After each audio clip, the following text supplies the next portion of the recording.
उपनिषद द्वारा उपनिषदों में कथित महान अस्त्र धनुष लेकर उपासना द्वारा तीक्ष्ण किया हुआ बाण संधान करो और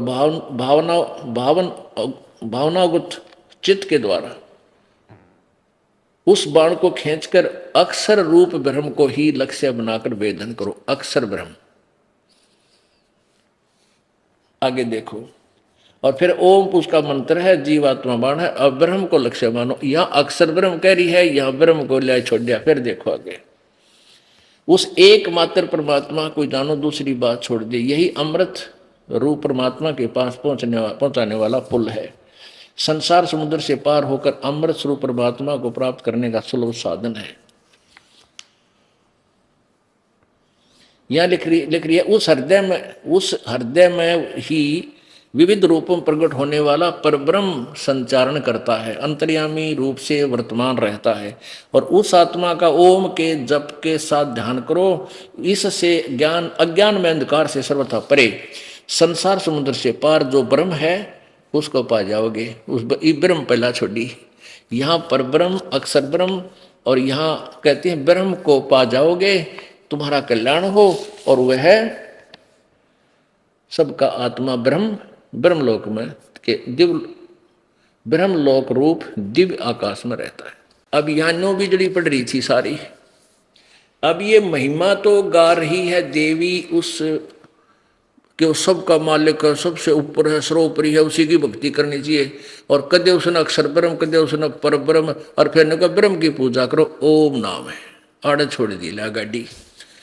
अब पुण्यात्माओं ये न्यों विचलित हो गए। वो ज्ञानी आत्मा चाले थे भगवान प्राप्ति। उन्होंने जैसा भी इन वेदों को जिसने समझा है, उन वेदों के अनुसार जिसने जैसा भी समझाया ज्ञानियों को, उनको ये पता हो गया कि वह एक भगवान की भक्ति करनी चाहिए, न तीर्थ व्रत कोई भी और पूजा नहीं करनी, जैसा भी देवी ने स्वयं बताया। और न ही इन पूजा के विषय में किसी वेद में अन्य उपासना जो हम करते हैं लोक वेद के आधार पर, और न ही गीता जी में कहीं वर्णन नहीं। गीता जी में सिर्फ ये कहा मेरा एक ओम मंत्र है, नथिंग एल्स। और उस परम अक्षर ब्रह्म का है ओम तत्सत। ओम ब्रह्म का है सीधा मंत्र, और तत्सत सांकेतिक है। ये तत् परब्रह्म का, और सत ये परम अक्षर ब्रह्म का मंत्र है। ये दास बताएगा। इस पृथ्वी पर किसी के पास ये मंत्र नहीं है, और इसके बिना मोक्ष नहीं हो सकता। अगर किसी इस दास से ये मंत्र प्राप्त करके कोई दान करने लग जाएगा, वो अधिकारी नहीं है। वो नकली पासपोर्ट बना रहा है, वो फिर वहां पकड़े जाएंगे। दोनों, बनाने वाला भी और बनवाने वाला भी, दोनों पिटेंगे भगवान के दरबार में। वो झूठे गुरु हैं जो ऐसा नकली नाम खुद देने लग जाएंगे। अब क्या स्पष्ट हुआ? 7वें अध्याय के 18वें श्लोक में यूं कहा है कि अर्जुन, ये ज्ञानी आत्मा मुझे, 17वें में कहा ज्ञानी आत्मा मुझे पसंद है और ज्ञानियों को मैं, क्योंकि उनको ये ज्ञान हो गया कि भगवान की प्राप्ति के लिए मनुष्य जीवन मिला है। उस परमात्मा एक की भक्ति करने, उसका ओम नाम है, दैट्स ऑल। अब वो उस पूर्ण परमात्मा का मंत्र ओम मान कर लागेगे जाप करना। ओए होए। और फिर क्या हुआ? 7वें अध्याय के 18वें श्लोक में कहा कि ये ज्ञानी आत्मा है तो उदार अच्छी आत्मा है, लेकिन ये मेरे वाली अनुतम घटिया गति में आश्रित है। ओहो, अपने आत्मा देखो, इन अनुवादकर्ताओं ने किसा जुल्म कर रखा है। अनुत्तम का अर्थ सर्वश्रेष्ठ लिख रखा है। अरे उत्तम माने बढ़िया, अनुत्तम माने घटिया, अश्रेष्ठ। आप 4ठी कक्षा के बालक ने पूछ ले, वो बता देगा। इनको ज्ञान तो था ही नहीं। इन्होंने ब्रह्म इस कृष्ण जी को सर्वोपरि पावर मान रखी थी, और ये सोच कर अनुवाद कर दिया कि श्री कृष्ण जी अपनी साधना को अनुत्तम क्यों कह रहे हैं। अब बताएंगे, वो श्री कृष्ण जी नहीं बोल रहे थे, उसमें वो काल बोल रहा था। और ब्रह्म की साधना करने वाले भी कैसे जाल में फंसे रहे, जीवन नष्ट करके। ये भी अनुत्तम है, ये साधना पूर्ण मोक्षदायक नहीं है। अब पहले ये दिखाते हैं अनुत्तम शब्द की व्याख्या। श्रीमद् भगवत गीता अध्याय नंबर ये 7 ही चल रहा है। अध्याय नंबर 7 का अब श्लोक नंबर 17, 16 और 17, अध्याय 7 16 पढ़ा, ये तो हो गया कि जो मेरी पूजा पूजा भी ना करते दुष्कृत कर्म करने वाले 15वां में। 16 में कहा है कि भारतवंशियों में श्रेष्ठ अर्जुन, उत्तम कर्म करने वाले अर्थार्थी, आर्त, जिज्ञासी और ज्ञानी, ये 4 प्रकार के भगतजन यानी ब्रह्म की साधना करते मुझको भजते हैं। 17वें में कहा कि उनमें से नित्य मुझ में एक ही भाव से सतित अनन्य भक्ति प्रेम भाव भक्ति वाला ज्ञानी भक्त मुझे पसंद है और ज्ञानी को मैं पसंद हूँ।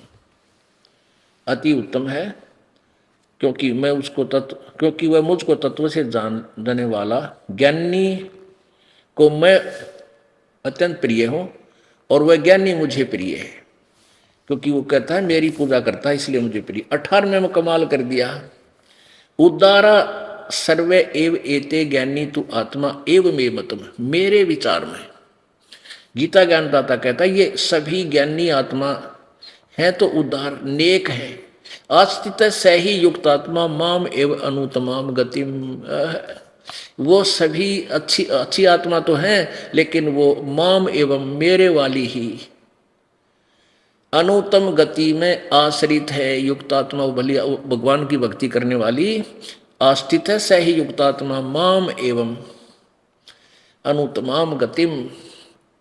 इन्होंने अनुतम का अर्थ लिख दिया अति उत्तम गति स्वरूप में मुझ में श्रेष्ठ है, अड़ बैठा दिया, जबकि ये लिखना था। अब इसका अब जो प्रसंग चल रहा है, अब प्रसंग चल रहा है कि गीता ज्ञानदाता किसी और भगवान के बारे में साधना के लिए प्रेरित कर रहा है और अपनी साधना को अन्य ब्रह्मा विष्णु महेश की पूजाओं से अच्छी बताता हुआ फिर भी अपने को अनुत्तम कहता है। अब कैसे कहता है इसका एक एग्जाम्पल देते हैं। एक चुणक नाम के ऋषि थे, उस ज्ञानी आत्मा में विवेक हुआ कि भी भगवान प्राप्ति के लिए मनुष्य शरीर प्राप्त हुआ। वो संतों ऋषियों के पास गया, उन्होंने यही ज्ञान दिया भाई परमात्मा मोक्ष चाहता है तो केवल एक पूर्ण परमात्मा की भक्ति कर, उसका ओम नाम है। और जैसे ब्रह्मा जी जब कमल के फूल पर प्रकट हुए उस समय इस काल ने आकाशवाणी की ब्रह्म ने कि तप करो तप करो। 1000 वर्ष तक ब्रह्मा ने तप किया। तो ब्रह्मा जी ने विष्णु और शिव को बताया, फिर सारे ऋषियों को बताया कि ये आकाशवाणी मैंने सुनी पूर्ण परमात्मा की, वो बोल रहा था काल। और फिर उसके बाद क्या हुआ कि पूर्ण परमेश्वर ने ये 5 वेद श्री इसमें काल भगवान में फीड कर दिए, इसको प्रेरित किया। फिर इसने 4 तो निकाल दिए, 4 वेद तो प्रकट कर दिए जो ब्रह्मा ने मिले, ब्रह्मा जी को मिले, और 5वां वेद नष्ट कर दिया जो कबीर परमेश्वर ने स्वयं आकर बताना पड़ा, जो कबीर वाणी है, सच्चिदानंद घन की वाणी है। तो ब्रह्मा जी ने वेद तो 5-6 मिले, पहले वो आकाशवाणी सुन ली।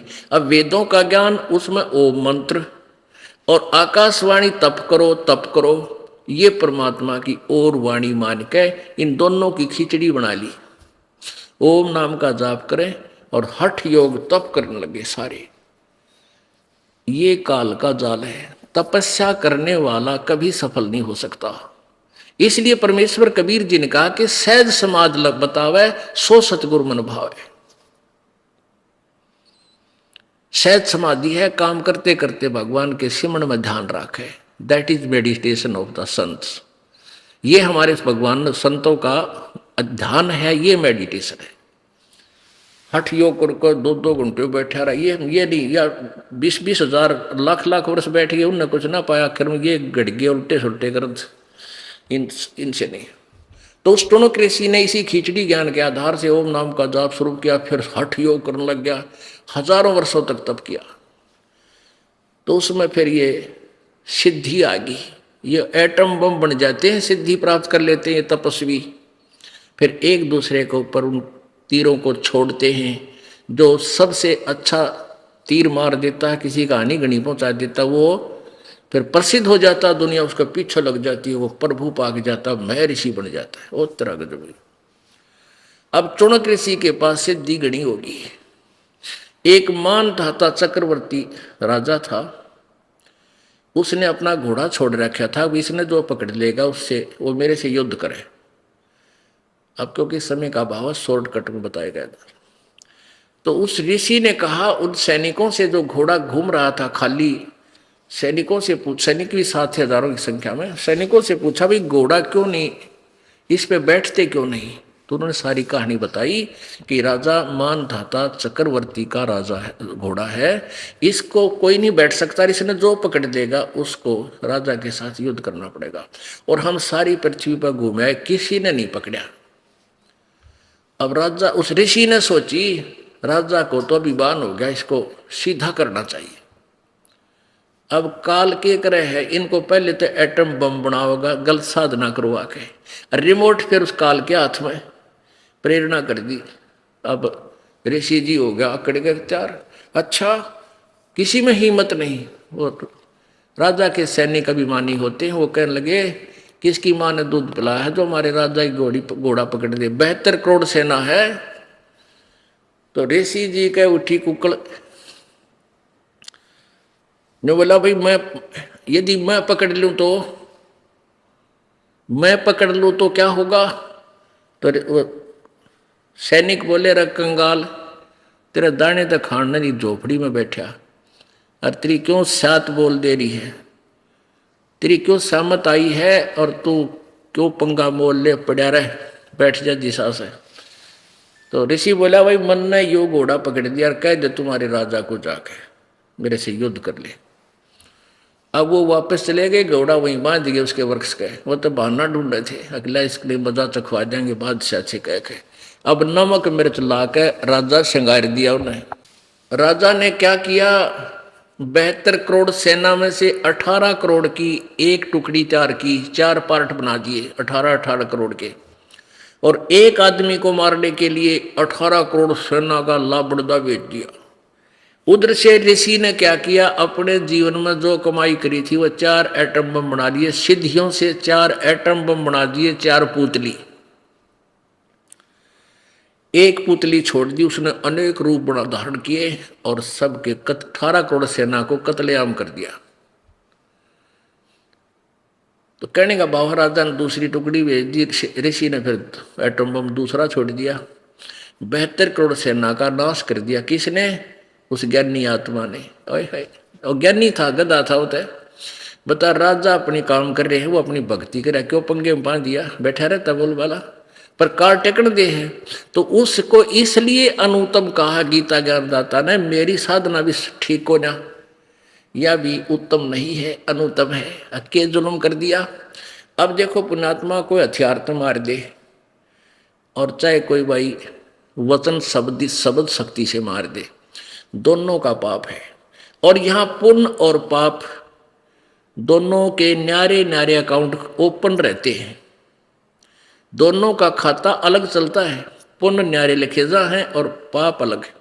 अब जैसी भी उस ऋषि ने तपस्या ओम नाम का जाप किया था वो पुण्य न्यारे है, और ये 72 करोड़ सेना का नाश कर दिया, ये पाप न्यारे लिखती है। पहले तो इसको पुण्य देगा, स्वर्ग में देवता बनाओगा हैं, और फिर पृथ्वी का राजा बना देगा, और फिर इसने कुत्ता बनाओगा काल कर्मानुसार, और इसके शर में कीड़े पड़ेंगे इस चुनक ऋषि के, और इसकी वह दुर्गति होगी, ये 72 करोड़ सेना जो मारी वो भोग भी भोगना होगा, और नरकमठ हो क्या जाएगा। अब इसलिए गीता ज्ञानदाता कहता है कि मेरी साधना भी अनुत्तम है, घटिया है। और गीता जी अध्याय नंबर 7 के श्लोक नंबर 19 में बताया है कि बहुनाम जन्मानाम अंते ज्ञानवान माम प्रपद्यते। बहुत बहुत जन्मों के किसी एक अंत के जन्म में कोई ज्ञानी मेरी ब्रह्म तक की सक भक्ति करता ना, तो नीचे देवी देवता भैरो भूत इंदम टाली बजाए जाए, घंटी बजाता रहता है, मेरी पूजा से एक आधा करे कोई को दे, और वो फिर इसी साधना। और कहते हैं वासुदेव सर्वमिति स महात्मा सुदुर्लभ है, ये बताने वाला कि वो वासुदेव, वो सर्वशक्ति भगवान, सबका मालिक, सब पर जिसका कंट्रोल है, वो वासुदेव, वो महात्मा ये बताने वाला कि ये नहीं, ना ब्रह्म पूजा के योग्य है जिसे पूर्ण मोक्ष नहीं हो सकता, ना ब्रह्मा विष्णु महेश से मोक्ष हो सकता, ना परब्रह्म से हो सकता। परम अक्षर ब्रह्म उस वासुदेव से वही पूजा के योग्य है, वही पूर्ण मोक्षदायक है, वही पाप नाशक है और वही अविनाशी है। ये बताने वाला संत तो बड़ी मुश्किल से मिलेगा, अति दुर्लभ है, सो दुर्लभ है। बहुनाम जन्मानाम अंते, ये देखिए 7वां अध्याय का ये 18वां तो आपने पढ़ लिया। इन्हें अनुत्तम का अर्थ अति उत्तम कर रखे है। थारा गजब हो, ये बालक भी बताया दे, इस गलती न जाए। 4ठी कक्षा का बच्चा। 19 में क्या लिखा है, बहुनाम जन्मानाम अंते ज्ञानवान माम परपदते। ओह, बहुत बहुत जन्मों के अंत के जन्म में कोई ज्ञानी, एक आधा ज्ञानी मुझे मेरी भक्ति करता है। और वासुदेव सर्वम इति सहमात्मा सुदुर्लभ है, ये बताने वाला कि ये कोई पूजा के योग नहीं, ना ब्रह्म ना परब्रह्म ना ब्रह्मा विष्णु महेश, वो वासुदेव सर्व परम अक्षर ब्रह्म ही पूजा के योग्य है।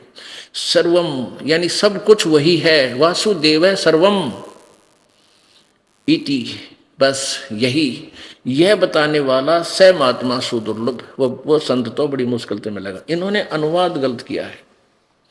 बहुत जन्मों के अंत में जन्म में तत्व ज्ञान को प्राप्त पुरुष सब कुछ वासुदेव ही इस प्रकार मुझको भजता है, वह महात्मा अत्यंत दुर्लभ है। नहीं, ये इन उठ पटांग करना था, जबकि मैं ज्ञान कह था ही नहीं।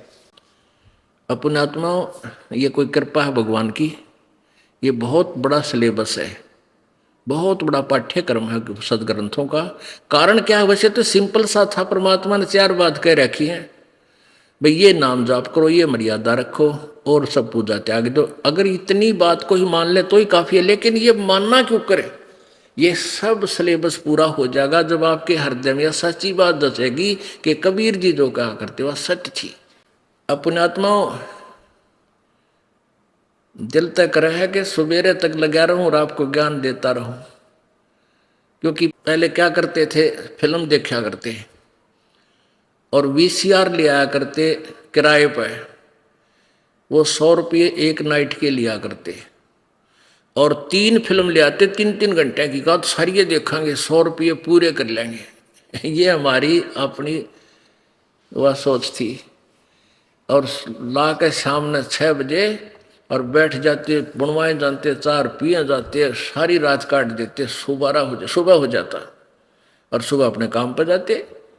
और अब पुण्यात्माओं, ये अमृत ज्ञान वर्ष है, इसमें घंटा 2 घंटे 3 घंटे आपने न्यू बिना बेरा पट्टेगा गए कित, क्योंकि ये खुराक है आत्मा की और वह मन की खुराक है। एक फिल्म ने एक बार देख ले, दूसरा ना देख सकता है, मन कहना और लाओ, ये तो मन राजा है। और इस ज्ञान को 1,00,000 बार सुन लेना, आत्मा ज्यों की तो प्यासी रहेगी, क्योंकि समस्त आत्मा को बार बार भूख लगती है प्रभु की इस अमरवाणी की, इस ज्ञान की। अब यहाँ प्रसंग चल रहा है पुण्यात्मा, देखो ये सर्दी का मौसम और रजाई आप के पास रखी है, ना गर्मी है ना सर्दी है, ये बसंत का मौसम। अब पुण्यात्माओं, जैसे कोई सफर में आते हैं भक्त अपने काम वश, चल यहाँ तो आते हैं, उनको तो पुण्य मिलता है उस दुख का। जैसे अपने कोई कार्यवश पेट के लिए कोई जाता है कहीं धंधा करने के लिए और ट्रेन में चढ़ जाता है, एक पैर पे खड़ा हो जाता है, इतनी भीड़ होती है, और 12-12 घंटे कदे उस पैर न रख ले, कदे उसे न ठा ले, और कति की तो चस्कन ने भी जगह कोई ना, कि तब पेशाब करें उसमें वह भी जगह कोई नहीं, और वो भी टाइम पास करते हैं। वो तो हमारा एक मजबूरी, और यहाँ परमात्मा की दया है, खा के देसी घी का माल और बैठ के भगवान की वाणी सुनो खातिर बता, बिछे बिछाए मैट, परमा इतना तो बटेऊ की भी ना वो जो सेवा हो जितनी आपकी प्यारी आत्माओं की परमात्मा हम दासों से करवाते हैं, क्योंकि आप इतने प्रिय हो प्रभु को। और फिर ये अमृत सुनान लाग रहे ज्ञान जो ब्रह्मा विष्णु महेश देवताओं को भी ना पता था, आप कितनी पुण्यात्मा हो, इसका कोई पैमाना हम लगा नहीं सकते, कितनी अच्छी आत्मा हो। और जो लेट आवेंगे उतनी पछतावेंगे, देख लेना आप। आज तो वो बने बैठे हैं DTT पाक रहे हैं, अब ना हमारे गुरु जी सही बताओ, और जब ये चांदना होगा ना तत्व ज्ञान का, ये सूर्य उदय होगा, जब दिखेगा तो तेरा गजब ये मर गया भाई। यानी 30-30 साल उम्र खो दी जिन बोली आत्माओं ने, उन नकली संतों के पास अब आ रहे हैं और रो रहे हैं बुरी तरह, हे भगवान क्या बनता हमारे इस जीवन का। परमात्मा कबीर जी कहते हैं, तारा मंडल बैठ कर ये चांद बड़ाई खावे, उदय हुआ जब सूरज का ये स्यों तारों छुप जावे। ये नकली ज्ञान, नकली भगवान, इस परमात्मा के यथार्थ ज्ञान का, तत्व ज्ञान का जब सूर्य उदय होगा, ये कितने दिखे भी को नहीं, अपना अच्छे भी ना लगे। तो ये उदय हो रहा है, अब सूर्य उदय हो रहा है ना, तो अभी प्रकाश थोड़ा होता है, और जब ये शिखर में आ जाएगा फिर देखना है क्या बात कही, पूरा विश्व में रोशनी होगी। अब परमात्मा कबीर जी 600 वर्ष पहले यही बताया करते थे, पर कौन समझ में आई? क्यों नहीं आई? क्योंकि नकली गुरुओं ने ये बात आड़े अड़ा दी कि कबीर जी अशिक्षित है, संस्कृत भाषा नहीं जानता, ये वेदों, गीता और पुराणों के बारे में नहीं जानता, ये झूठ बोल रहा है, ये ब्रह्मा विष्णु महेश के माता पिता बता रहा है, ये दुलाहा, ये धोखेबाज व्यक्ति है, इसकी बातें मत मानो। और 600 वर्ष पहले उस परमेश्वर ने यही वेदों और गीता का ज्ञान दिया था। क्या बताया था? धर्मदास ये जग बोराना, कोई न जाने पद निर्वाणा। ओहो, निर्वाण पद यानी पूर्ण मोक्ष मार्ग की पद्धति, पूर्ण मोक्ष मार्ग, पद निर्वाण माने पूर्ण मोक्ष मार्ग, पूर्ण मोक्ष की पद्धति यानी वे ऑफ वर्शिप, पूजा की विधि से कोई परिचित नहीं है। इसलिए मैंने तुझे सृष्टि रचना सुनाई है। अब कल आपको सृष्टि रचना सुनाएंगे, उसी के आंशिक कोड वर्डों में गद्य भाग, पद्य भाग सुना रहे हैं परमात्मा की वाणी का। ये वह सच्चिदानंद घन की वाणी है जो गीता जी अध्याय नंबर 4 के श्लोक नंबर 32 में कहा है, ब्रह्मणे मुखे, जो सच्चिदानंद घन की वाणी से मैं लिखा हुआ है। वहां पर अनुवादकर्ताओं ने गलत किया है। गीता जी अध्याय नंबर 4 के श्लोक 32 के में ब्रह्मणे का अर्थ वेद कर दिया इन्होंने, नहीं। गीता जी अध्याय नंबर 17 के श्लोक नंबर 23 में ब्रह्मणे का अर्थ उन्होंने ही लिखा है सच्चिदानंद घन ब्रह्म, यानी गीता ज्ञानदाता से कोई और सर्वशक्तिमान। तो यहाँ ब्रह्मणे का अर्थ भी हमने वही करना पड़ेगा। ये सच्चिदानंद घन की वाणी ये दास बता रहा है, जो परमेश्वर ने स्वयं आकर के बोला था। धर्मदास ये जग बोराना, कोई न जाने पद निर्वाणा। यही कारण मैं कथा पसारा, जग से कहिए वो राम न्यारा। अपनी महिमा आप गावे भगवान, आप आरती आप साजे, आप किंगर आप बाजे, आप ताल झांझनकारा, आप नचे आप देखण हारा। अब कौन सुना उस परमेश्वर की समृद्ध ज्ञान ने? काल ने सबको मिसगाइड कर रखा है। आप दास बने, आप भगवान बने, आप संत बने, आप ही एक नेक शिष्य बने। महर्षि रामानंद जी के पास ऐसे खड़े हो जाते थे प्रभु जाकर के, वो हमें शिक्षा देते हैं कि गुरु के सम्मुख वचन ना कहे, सो से रहनी गहनी सुख लहे। यही ज्ञान जग जीव सुनावो, सब जीवों का भरम नसाओ। ये जो मैं बता रहा हूं ये ज्ञान सबको सुना दे और सबका भ्रम नाश कर दे। क्या? अब मैं तुमसे कहूं चिताई ही, तेरे देवन की उत्पत्ति भाई। तीनों देवता ब्रह्मा विष्णु महेश की उत्पत्ति बताता हूं कैसे हुई, इनका कैसे जन्म हुआ। तू कह ये अविनाशी है और तुम तेरे पुराण बताओ ये नासवान है। गीता जी श्रीमद देवी भागवत 3 स्कंद पृष्ठ 123 पे खुद विष्णु जी कह रहे हैं कि हमारा तो जन्म और मृत्यु होता है, हम अविनाशी नहीं है, और तू हमारी माता है। अब मैं तुमसे कहूँ चिताई, त्रिदेवन की उत्पत्ति भाई, कुछ संक्षेप कहूँ गहुराई, सब संशय तुमरे मिट जाई। भरम गए जग वेद पुराना, आदि राम का भेद न जाना। उस आदि राम के बारे में कोई नहीं जानते। राम राम सब जगत बखाने, आदि राम कोई बिरला जाने। उस परम अक्षर ब्रह्म को तो कोई बिरला ही जानता है, और उन बिरलों में तो वो आप पे थे भगवान जान दिए, और था कोई ना। एक समय ये दास अपने कुछ भक्तों को के साथ कबीर परमात्मा के वो मुख्य स्थान देखने चल पड़े। तो हम बांधवगढ़ गए, बांधवगढ़ से फिर हम कबीर वट देखा भरूच के पास गुजरात में। फिर गुजरात में भी हम गए, वहाँ जामनगर में। जामनगर में एक भगत संत बैठा, वहाँ का संचालक, वहाँ मॉडर्न टाइप का आदमी वो। उससे हमारे भक्तों ने प्रश्न किया कि महाराज जी, कबीर साहब की का प्रचार क्यों नहीं हो रहा, क्या कारण है? वो कहता मैं कर रहा हूँ प्रचार, देख इंटरनेट पे मैंने सब ये चित्र फीड कर रखे हैं कबीर साहब के, उन चित्र बना रखे थे लीलाओं के। और देखो सबसे पहले हमारा ही वेबसाइट है, वो दिखाया उसने, वो खोला, देख तो वो हमारा सेवक बोला जी देखें आज कितने देख रहे हैं अपने इस नेटवर्क नाप के ने। उसमें देखा तो एक आदमी देख रहा था।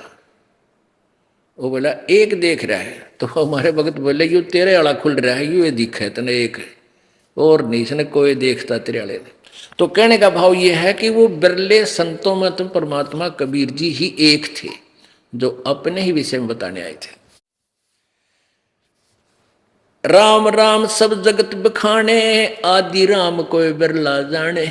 साहब साहब सब कहे हैं, लेकिन उस आदि साहब सबसे पहले वाले सनातन परमात्मा को यानी पूर्ण ब्रह्म को कोई बिरला जानता है। अब जो कथा मैं तुझे सुनाने जा रहा हूं इसको कहते हैं ज्ञानी सुने तो हृदय लगाई, बुद्धिमान सुनेगा तो मान जाएगा वे सच्ची बात कही है, क्योंकि प्रमाण दे दिए साथ की साथ। और मूर्ख सुने तो गम नहीं पाई नो के, अब अपनी सब कहते हैं ज्ञानी सुने सो हृदय लगाई, मूर्ख सुने तो गम ना पाई। क्या बताने जा रहा हूं इसको, माँ अष्टंगी पिता निरंजन, ये जमदार वंशन अंजन। इनकी माँ या अष्टंगी है ब्रह्मा विष्णु महेश की, और इनका पिता यो ज्योति निरंजन काल है। अब इसको मैं समझाऊंगा, बुद्धिमानता आंखें देख लेंगे शास्त्रों को मान जाएंगे, मूर्ख मान्य ना करते तो वो मरो की तरह जाकर ना मानते तो मत मानो, बुद्धिमान अवश्य मानेंगे। पहले की निरंजन राई, पीछे से माया उपजाई, माया रूप देख अति शोभा, देव निरंजन तन मन लोभा। कामदेव धर्मराय सताए, देवी को तुरंत दरकाए, पेट से देवी करी पुकारा, साहेब मेरा करो उबारा। टेर सुनी तब हम ता आए, अष्टंगी के बंध छुड़वाए। इस काल ने दुर्गा को खा लिया था, अर्थात इसने बद व्यवहार करना चाहा था, तो दुर्गा ने सूक्ष्म रूप बना के इसके पेट में शरण ली थी।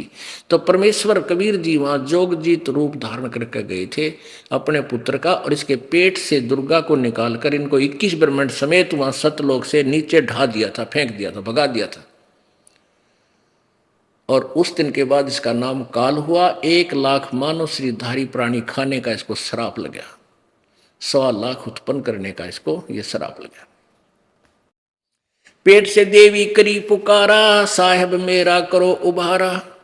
टेर सुनी तब हम ता आए, अष्टंगी का बंध छुड़वाए। सतलोक में कीन्हा दुराचारी, काल निरंजन दीन्हा निकारी। माया समेत दिया भगाई, 16 शंख कोस दूरी पर आई। 16 शंख कोस सतलोक से ही आ गए, 21 ब्रह्मांड इसके यहाँ चक्कर लगाने लगे। अष्टंगी और काल अब दोई, मंद कर्म से गए बेगोई। धर्मराय को हिकमत की ना, नख रेखा से भग कर लीना। फिर इन्होंने ब्रह्मा विष्णु में दुर्गा और काल ने संतान उत्पत्ति की। धर्मराय की ने भोग विलासा, माया को रही तब आशा। गर्भवती हुई दुर्गा, 3 पुत्र अष्टंगी जाए, ब्रह्मा विष्णु शिव नाम धराए। ओए होए होए, तीन देव विस्तार चलावे, इनमें यो जग धोखा खावे। ये तीनों देवता रजगुण ब्रह्मा सतगुण विष्णु तम गुण शिव जी, ये इस काल के ढमढमे ने चला रहे हैं साजबाज ने, और ये जीव इस इन्हीं में धोखा खा रहे, इन्हीं की पूजा करके इन्हीं उलझे रहते हैं। तीन लोग अपने सुत दीन्या, सुन निरंजन बासालीन्या। ये तीनों लोग पृथ्वी पाताल और स्वर्ग देकर ये स्वयं ब्रह्म लोक में जाकर बैठ गया, ये यहीं अपने घूमते रहते हैं। तीन लोग अपने पुत्रों को दीन्या, सुत मन पुत्र को। तीन लोग अपने सुत दीन्या, सुन निरंजन बासालीन्या। अलख निरंजन सुन ठिकाना, ब्रह्मा विष्णु शिव भेद न जाना। ब्रह्मा विष्णु महेश को भी ब्रह्म के बारे में जानकारी नहीं है, अपने पिता के विषय में वो नहीं जानते, कौन है, कैसा है, कहाँ है, क्योंकि ये इनसे भी छुप कर रहता है, क्योंकि इसको 1,00,000 मनुष्य शरीरधारी प्राणी खाने पड़ते हैं। और जब ब्रह्मा विष्णु प्रत्यक्ष देखने कद्दे भी ना करें इस काम ने, हाथ खड़ा करते हैं, और जब ऐसा जुल्म। तीन देव सो उसको झावे, निर्जन का वो पार न पावे। ये तीनों देवता भी ध्यान लगाकर परमात्मा प्राप्ति करना चाहे हैं, और जो साधना वेदों वर्णित है उससे परमात्मा प्राप्ति नहीं हो सकती। इसलिए इन्होंने आखिर में कह दिया भगवान निराकार है। अलख निरंजन बड़ा बटपारा, तीन लोग जीव करे आहारा। तीन लोग के जीवों को खाता है, ये बड़ा ठग है ज्योति निरंजन। ब्रह्मा विष्णु शिव नहीं बचाए, सकल खाए पुन धूल उड़ाए। ब्रह्मा विष्णु महेश को भी खाएगा। हो एक ब्रह्मा की मृत्यु होगी, एक ब्रह्मा की मृत्यु कितने जन्म होगी? 100 वर्ष है इसके। एक वर्ष कितना है? 1008 चतुर्युग का दिन और इतनी रात्रि। 1008 चतुर्युग, एक चतुर्युग में 43,20,000 वर्ष। ओए होए होए। और 1000 वर्ष का हम सब मानते हैं इसको, 1000 वर्ष की, 1000 चतुर्युग का दिन इतनी रात्रि, 30 दिन रात का महीना, और 12 महीने का एक वर्ष ब्रह्मा जी का, 100 वर्ष की आयु। 51वां वर्ष ब्रह्मा का चल रहा है, 49 भी पूरे होंगे, ब्रह्मा जी मरेगा। फिर 7 ब्रह्मा मरेंगे। 7 ब्रह्मा की मृत्यु के बाद फिर ऐसे एक विष्णु मरेगा। 7 विष्णु की मृत्यु के बाद एक शिव की मृत्यु होगी, और 70,000 ये शिव मर जाएंगे, तब ब्रह्मलोक में रहने वाले काल की मृत्यु होगी। फिर एक ब्रह्मांड का विनाश होगा, ये सभी प्राणी दूसरे इसके ब्रह्मांड में चले जाएंगे। दुर्गा की का भी ऐसे नाश होगा। फिर ये दोनों युवा रूप में प्रभु कृपा, कबीर जी की कृपा से, उनके वरदान के आधार से ये दोनों युवा रूप में फिर प्रकट होंगे। फिर ये ऐसे भोग विलास करके फिर पुत्र 3 तैयार करेंगे। फिर उनसे इसका अगले ब्रह्मांड में ये ढमढमा फिर शुरू होगा। तो यहाँ क्या कहता है कि अलख निरंजन बड़ा बटपारा, तीन लोग जीव करे आहारा। ब्रह्मा विष्णु शिव नहीं बचाए, सकल खाए पुन धूड़ उड़ाए। इन ब्रह्मा विष्णु महेश को भी खाता है, ये भी तपस्या पर घूमने जाते हैं। फिर ये ब्रह्मा विष्णु महेश तो अपना पुण्य पूरा करके समाप्त हो जाते हैं, 184 दुनियों में चले जाते हैं। फिर अच्छी पुण्यात्माओं को फिर से वो नए सिरे से ब्रह्मा विष्णु महेश के रूप में उत्पन्न करता है। तिनके सुत हैं तीनों देवा, ये अंदर जीव करते हैं सेवा। इस दुर्गा और काल के ये 3 पुत्र हैं, ये अंधे ज्ञानहीन प्राणी इन ब्रह्मा विष्णु, रजगुण ब्रह्मा सदगुण विष्णु तम गुण शिव जी की पूजा करते हैं, इनकी सेवा करते। सेवा माने पूजा। तिनके सुत हैं तीनों देवा, अंदर जीव करते हैं सेवा। का अकाल पुरुष काहू नहीं चीन्या, काल पाए सभी गैलीन्या। उस अकाल पुरुष को कोई नहीं समझ सका, ये काल को भगवान मान बैठे, तुम सभी राजी होकर प्रसन्न हुए बैठे हो। काल ब्रह्म सकल जग जाने, आदि ब्रह्म को ना पहचाने। 3 देव और अवतारा, ताको भजे सकल संसारा। ये 3 देवता ब्रह्मा विष्णु महेश और इन के अवतारों को सारा संसार पूजा कर रहा है, इनकी भक्ति कर रहा है। 3 गुणन का ये विस्तारा, धर्मदास मैं कहूँ पुकारा। देख ले, वो गीता वाला ज्ञान भगवान ने लाकर लास्ट में कर दिया कबीर जी ने। गुण तीनों की भक्ति में ये भूल पड़ो संसारे, कहे कबीर निज नाम बिना भई कैसे उतरो पार। बोलो सतगुरुदेव की जय। परम पिता परमात्मा पूर्ण ब्रह्म, सारी सृष्टि के रचनहार, कुल मालिक, कबीर देव, कबीर परमेश्वर,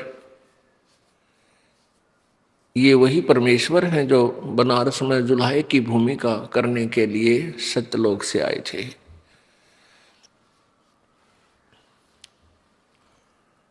और उस दौरान परमेश्वर स्वयं ही तत्वदर्शी संत की भूमिका की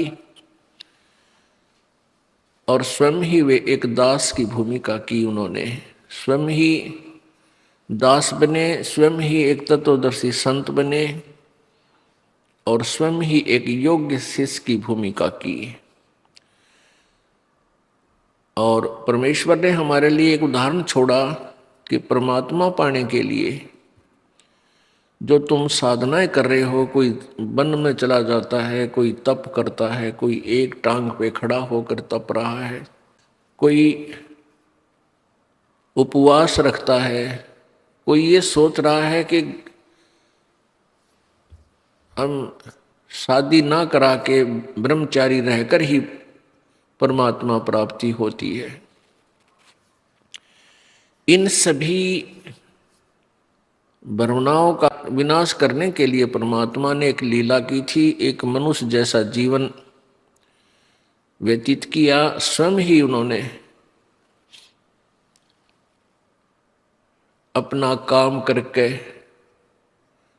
जैसे कपड़ा बुनने का कार्य करके अपना निर्वाह किया, हमारे लिए किया, हमारे को ये दिखाने के लिए किया कि मैं बहुत निर्धन व्यक्ति हूँ और फिर भी परमात्मा पाऊंगा, क्योंकि मैं साधना वो कर रहा हूँ जो हमारे सदग्रंथों में वर्णित है। और आप जी कर रहे हो शास्त्रों के विरुद्ध।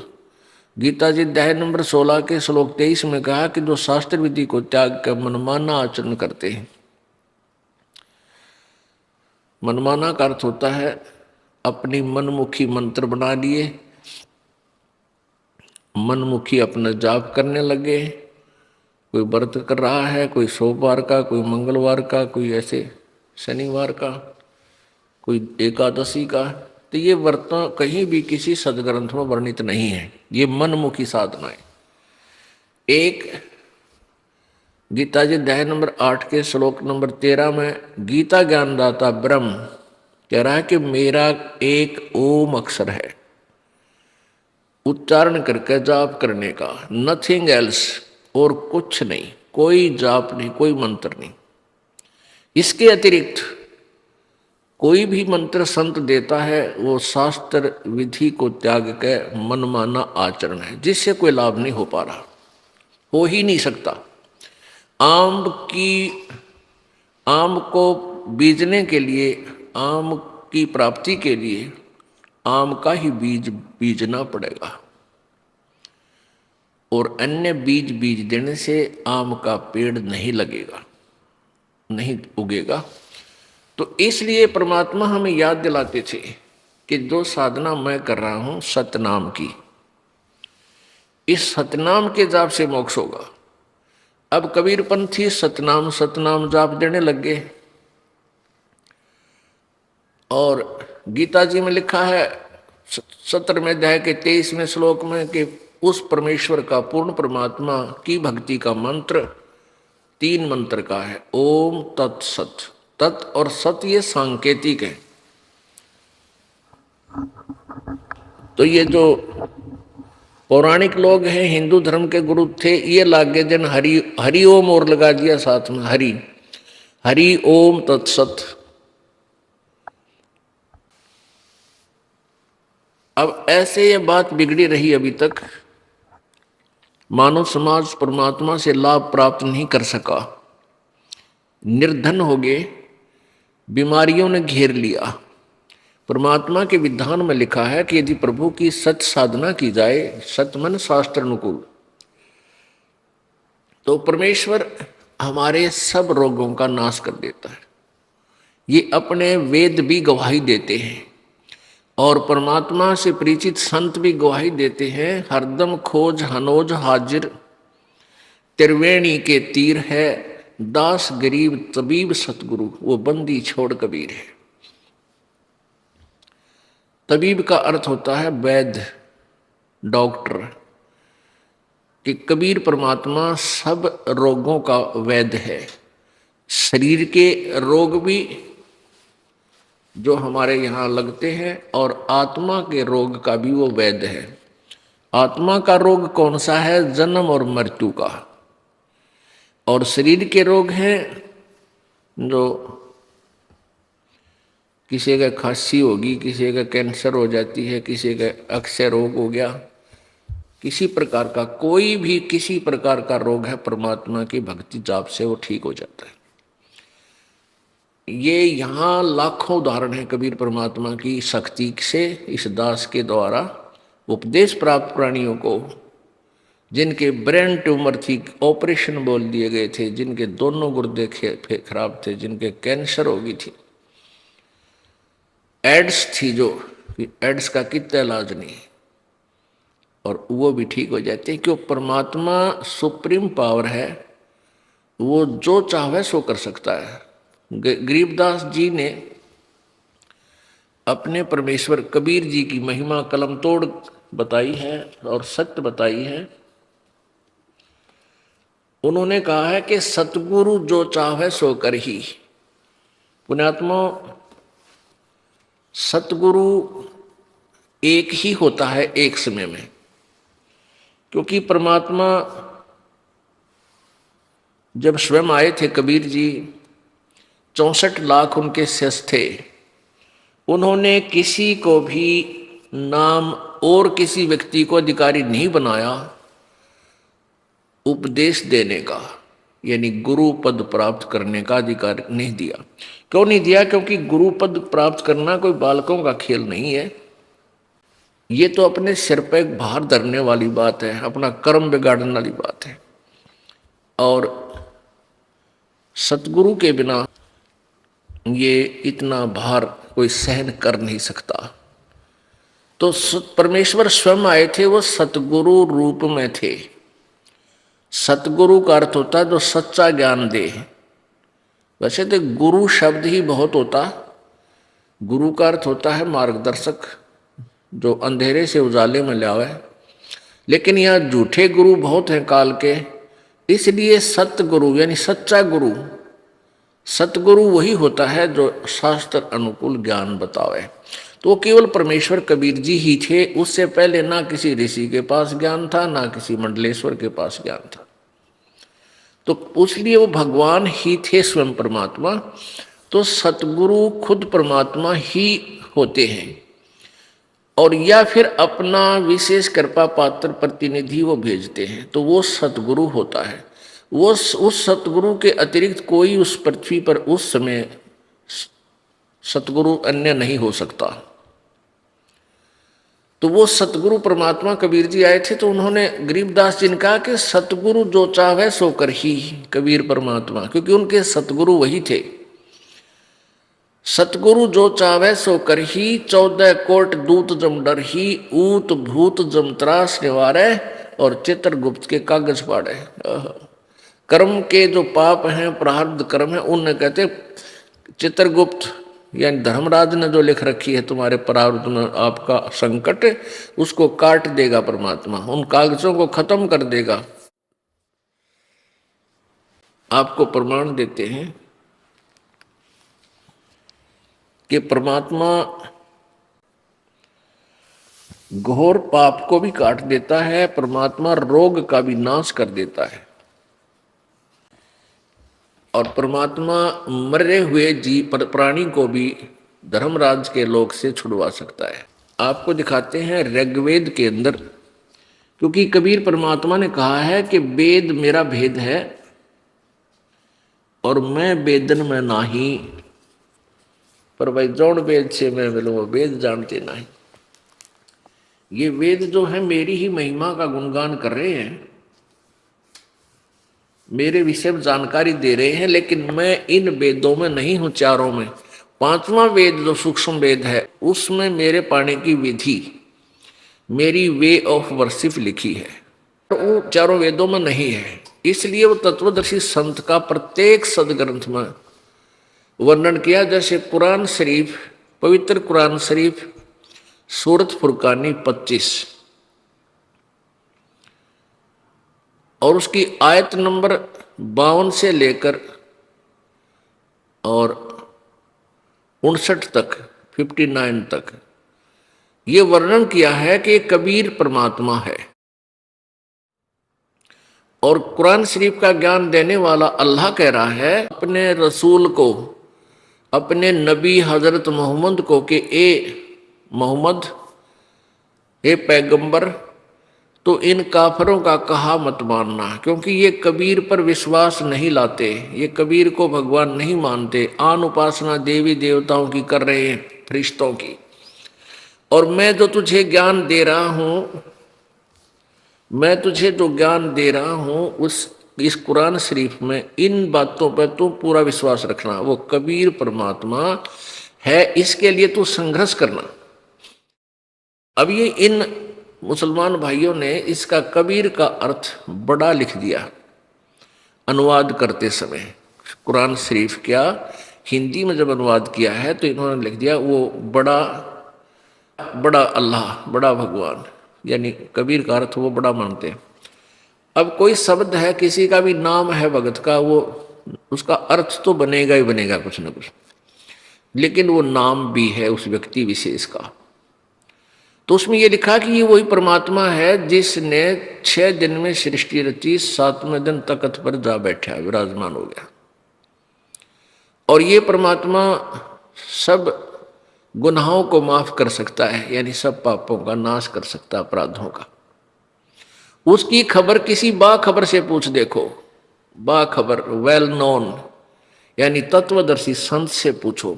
तो इससे सिद्ध है कि पवित्र कुरान शरीफ का ज्ञान भी कंप्लीट नहीं है, पूर्ण नहीं है। इसलिए पूरा मुसलमान धर्म भी उस पूर्ण परमात्मा के पूर्ण मोक्ष मार्ग से वंचित है। क्योंकि इसलिए तो अल्लाह ने जो, जिसको मुसलमान धर्म अल्लाह मानता है मुसलमान भाई, और हजरत मोहम्मद जी जिसको अपना अल्लाह मानते थे, जो कुरान शरीफ का ज्ञान दे रहा है, वो कहता है वो परमात्मा और है, और उसकी खबर किसी बाखबर से पूछ देखो। यानी गीता, कुरान शरीफ का ज्ञानदाता भी उस परमेश्वर के बारे में परिचित नहीं है। ऐसे ही पवित्र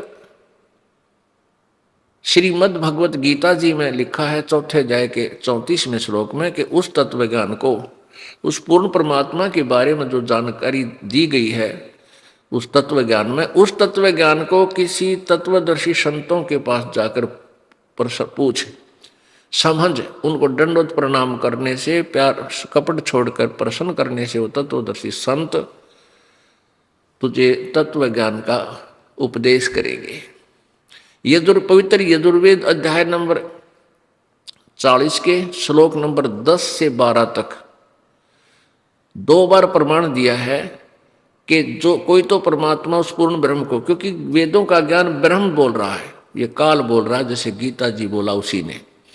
और वो कह रहा है कि उस परमात्मा के विषय में, पूर्ण भगवान के विषय में कोई तो जन्म लेने वाला, यानी साकार में मनुष्य की तरह, जैसे राम कृष्ण आदि का को भगवान मानते थे, माँ से जन्म लिया। कोई कहता है कि नहीं, वो जन्म ही नहीं लेता, वो तो कभी प्रकट ही नहीं होता।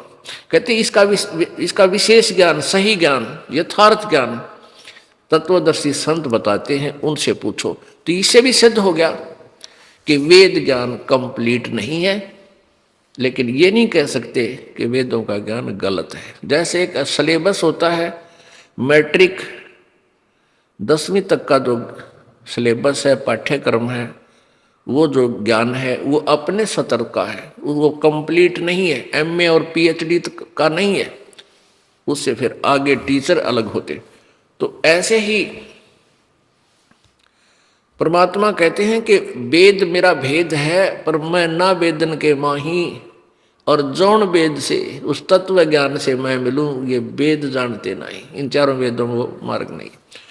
अब परमात्मा कबीर जी का भेद है वेदों में, वो क्या करता है, जैसा कि अभी गरीबदास साहिब जी ने अपने भगवान कबीर जी के बारे में बताया कि सतगुर जो चाहे सो कर ही, जो चाहे सो कर ही, 14 कोट दूत जम डर ही, ऊत भूत जम त्रास निवारे, और चित्रगुप्त के इस काल धर्मराज के कागज पाड़े। अब जैसा आपने सुना कि कबीर परमेश्वर ने, एक कमाल नाम का लड़का मुर्दा था, दरिया में बहता हुआ जा रहा था। शेख तकी जो सिकंदर लोधी राजा दिल्ली के बादशाह का धार्मिक गुरु था, उसकी फड़क निकालने के लिए, उसका भ्रम निवारण करने के लिए परमेश्वर ने एक मुर्दा, जो कि परिवार के लोगों ने उसको मरने के उपरांत जल प्रवाह कर दिया था, और वो वहां से कम 150 किलोमीटर चल के दरिया में बहता हुआ आ चुका था। उसको जीवित किया, धर्मराज के दरबार से छुड़वा लाए वो परमात्मा। ऐसे ही एक शेख तकी जो धार्मिक पीर था सिकंदर लोधी राजा का, उसने आखिर में ये शर्त रख दी कि मैं कबीर को अल्लाह जब मानूंगा, तब मानूंगा जब ये मेरी लड़की को जीवित कर दे जो कब्र में दबा रखी है। मृत्यु हो चुकी थी 12-13 वर्ष की कन्या की, और वो एक कब्र में दबा रखी थी। महीना सारा हो गया था, महीना 20 दिन हो गए थे। तब परमेश्वर ने कई हजार व्यक्तियों के सामने, राजा सिकंदर लोधी के सामने और पीर के सामने वो कब्र फड़वा के और कहा था, हे जीवात्मा जहां भी है, कबीर हुक्म से वापस आ, इस शरीर में प्रवेश कर बेटी बाहर आ। तुरंत ही वो लड़की जीवित होकर के परमात्मा के चरणों में दंडवत प्रणाम किया। बोलो सतगुरुदेव जय। तो ये तो परमात्मा की लीला प्रत्यक्ष हमने सुनी और देखी है। अब वेद गवाही दे रहे हैं इसकी। अब देखिएगा, ये ऋग्वेद, ये ऋग्वेद द्वितीय भाग बासाबासी, इसका अनुवाद करता कौन है, ये कहां से प्राप्त है, छपा है, प्रिंटेड है।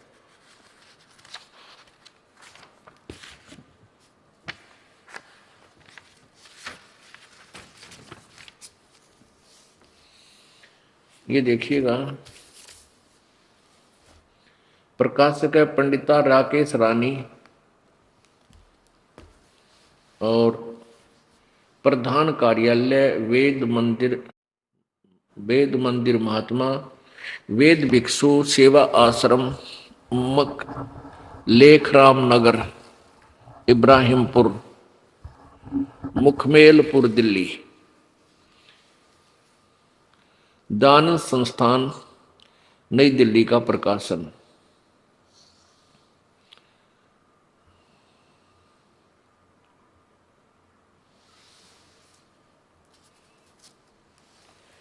अब इसमें आपको दिखाते हैं ऋग्वेद मंडल नंबर 161 यानी 161, ऋग्वेद मंडल नंबर 10 सूक्त नंबर 161 और मंत्र नंबर 2।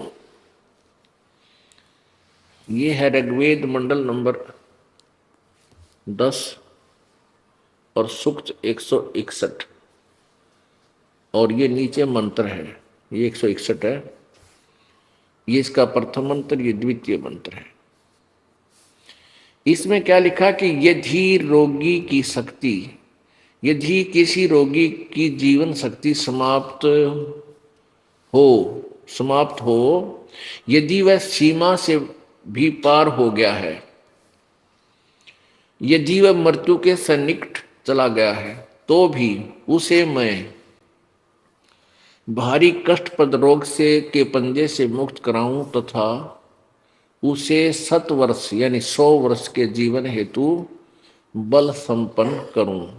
यदि रोगी की जीवन शक्ति समाप्त हो रही हो और उसका रोग सीमा को पार कर गया है, तो भी परमात्मा उसे इस कष्टप्रद रोग से मुक्त कर 100 वर्ष का जीवन दे सकता है, 100 वर्ष का। अपनात्मा ये वही वेद है, और इसमें कुछ एक व्यक्तियों ने अपना अड़ंगा घुसोड़ दिया। अनुवाद करने में अपनी ओछी सोच का भी मिलावट कर दी, लेकिन मूल संस्कृत भाषा ओके है, वो सही है। ये देखिएगा, ये है ऋग्वेद मंडल नंबर 9 और 10 महर्षि दानंद सरस्वती। इसके ये कहाँ से छपा है?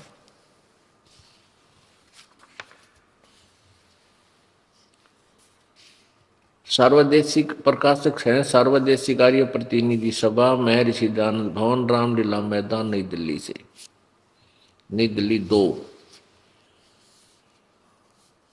इन्होंने इन्होंने इसका अनुवादक लिखा है महर्षि दानंद सरस्वती कृत, नहीं, ऋग्वेद आर्य भाषा भाष्य लिखा है इन्होंने महर्षि दानंद सरस्वती कृत। ये दानंद जी का लिख करा हुआ नहीं है, ये तो एक सातवलेकर, ये देखिए, क्योंकि ये ज्ञान इतना अंधेरा हो गया कि एक पॉइंट को क्लियर करना बहुत जरूरी हो जाता है, नहीं तो आप फिर भी भ्रमित रह सकते। ये देखिएगा, ये एक ऋग्वेद है, किसी दूसरे संत ने अनुवाद किया है, आचार्य ने। इसने स्पष्ट किया कि भाष्यकार अनुवादकर्ता कौन कौन है। महर्षि दानंद सरस्वती ने केवल मंडल 1 से 6 तक किया है, किसका? ऋग्वेद का।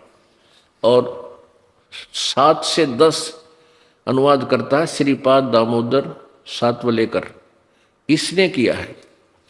तो इन्होंने इसके गलत लिखा है, झूठा लिखा है इन आर्य समाज वालों ने कि दानंद जी ने इसका अनुवाद किया है। ये कहाँ से छपा है?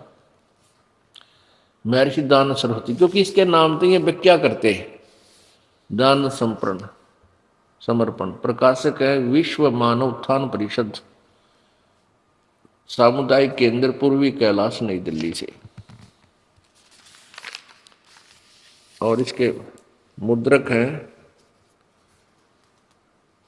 कंप्यूडाटा सर्विसेज, नई दिल्ली।